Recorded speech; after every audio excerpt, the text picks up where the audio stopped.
Welcome to Coffee with the CISO. Every Friday, this is kind of where we release brand new episodes.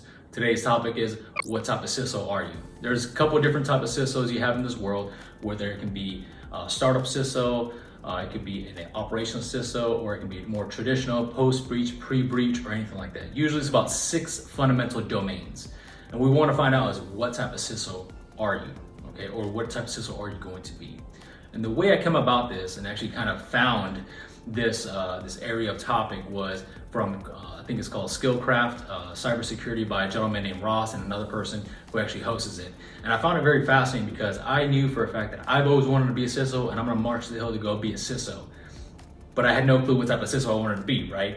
So, and I always wondered, why am I always being passed up for these positions of being CISO for these huge, like Goldman Sachs and these other huge banks and whatnot? It's because I wasn't that type of CISO they needed. And I found out that being in a bureaucratic business or organization, I wouldn't be the best CISO that I am. So I found myself in a really good spot, and this is for myself now, completely different for you. Where I found myself is startup, operational CISO, and pre-breach CISO as well.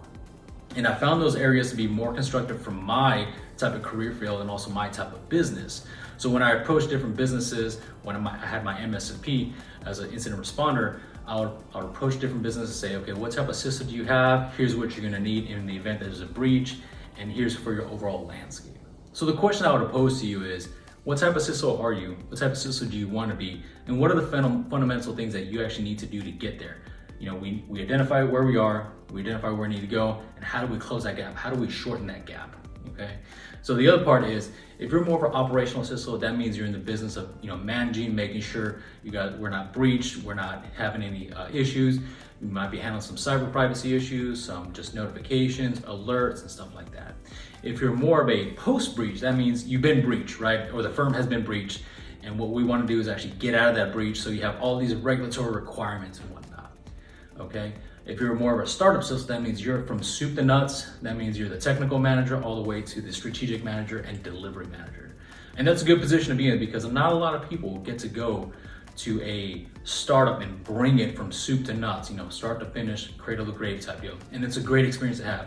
It's a very gut-wrenching experience to have, and also it's very tough to be in. However, it gives you the experience that nobody will ever have. And I honestly believe when you have those experiences that you really need and really want, that's going to delineate you from the competition. All right, guys, so that concludes Fridays with the CISO and also Fridays Coffees with the CISO. Rock and roll. Hope you guys have a good one.